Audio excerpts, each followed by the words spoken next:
So, hello, I'm Michael and I welcome you to a little pre-Let's Play episode. So, we finished the last Let's Play a couple of days ago and we won as Morocco, which was quite pleasing. And for the next Let's Play, I've chosen a couple of civs and I'm sort of gonna put it to you guys, which you want to see. I've got a couple of starting locations for each. So the first I'm considering playing is Russia, and a little bit more about that if it gets chosen. Russia, unique ability, all strategic resources, provide double the normal amount. I'm not quite sure, is that a big thing if we get 8 instead of 4 horses? It might be if we manage to sell them. And then we get 20 signs when our borders expand naturally. Scaling with era and the culture cost of actually acquiring new tiles is reduced by 25%. I remember some month ago I tried a game. I think I tried a tradition game with a border growth pantheon, and it didn't work very well. But it was a funny map. It was a fish resource game, and chose progress. It might have worked out eventually, so I don't know. As you can see, I've chosen to add a third and fourth unique components. So we've got the unique unity, we've got the Cossack, which comes in pretty late in the game as a replacement cavalry. I don't want to go through all that stuff, his promotions and things. We do that when we get to him. Then we got this thing here, which is a replacement field gun, which is a mighty thing, I have to say. I played a little bit of Russia last year on my summer holiday when I was in Tenerife, and those things were pretty cool.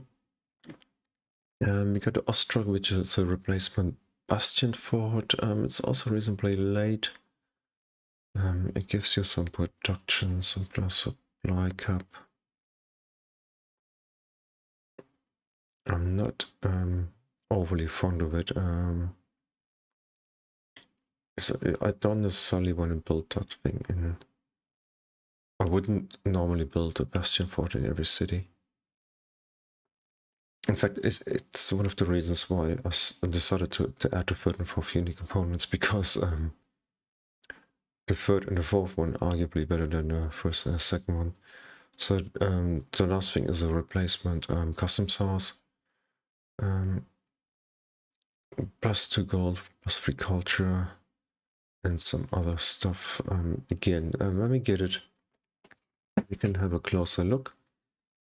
As I've got the first starting location, actually on the other starting locations I expanded a little bit more. In fact, I did here as well as just saved it before. So we got a couple of runes already.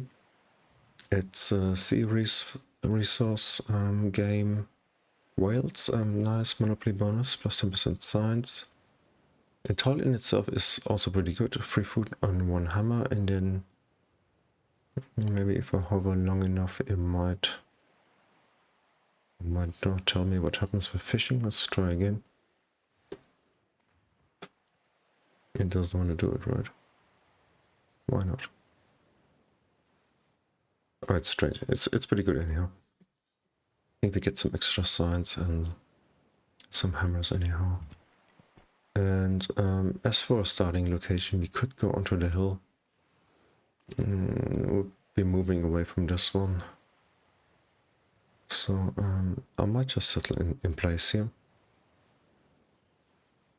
Anyhow, we could go animal husbandry first. Unless we want to go straight to the fishing, which might be a thing. Usually you do that, you go pottery into fishing, into sailing. It sort of depends on the rest of the land and your neighbors. Animal husbandry might be good here, there might be horses and cattle and things. Yeah, so that's the first one. So, and here we've got the second one. You see, I've learned to use the pause record button, so we can do things a little bit quicker. Yeah, I did actually move a little bit, move that guy up, this one down here. So here the monopoly resource is salt, which is quite nice usually. We got some truffles nearby, we got jade.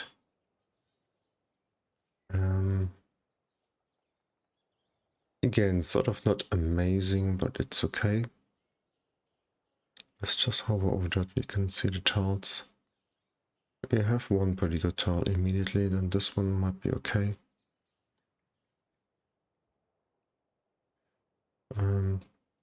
We could move inland if we wanted to, but I don't know. It's a thing. So then onto the second civ. So the second civ I'm considering playing is England. And I've been messing around a little bit in between recording episodes for you guys. So unique ability, +1 movement for naval and embarked units. It's actually, that also applies to our initial Pathfinder. If we can embark, minus 25% naval unit cost, maintenance, spy resistance increased by 25%. I don't know if that is actually a proper real thing. And spies plus 10% stronger, operate 1 rank higher, and we start with a spy. So that sort of throws open quite a few strategies, like getting your spy to a city-state early. So you can get some culture, some faith, or maybe you can find a city-state, a militaristic one, with a unique early unit, so that could be good. Again, for the fourth unique component, the usual stuff, the ship of the line, that's the thing that... What's this got? It's got splash damage. It used to be, it used to have logistics, but it was just OP. So splash damage too, it's fine. I think it might have some extra range combat strength, I'm not entirely sure. That is a replacement ironworks. So it's got sort of additional 2 gold, science, culture. Plus 25 science and gold when you succeed in an espionage action. All constabularies and castles and armories gain 1 culture. Quite nice. Just a little bit. Well, it's like in Renaissance, right? So that in the 3rd and 4th, and this is the guy I'm sort of... this is like a sort of a toy that I love.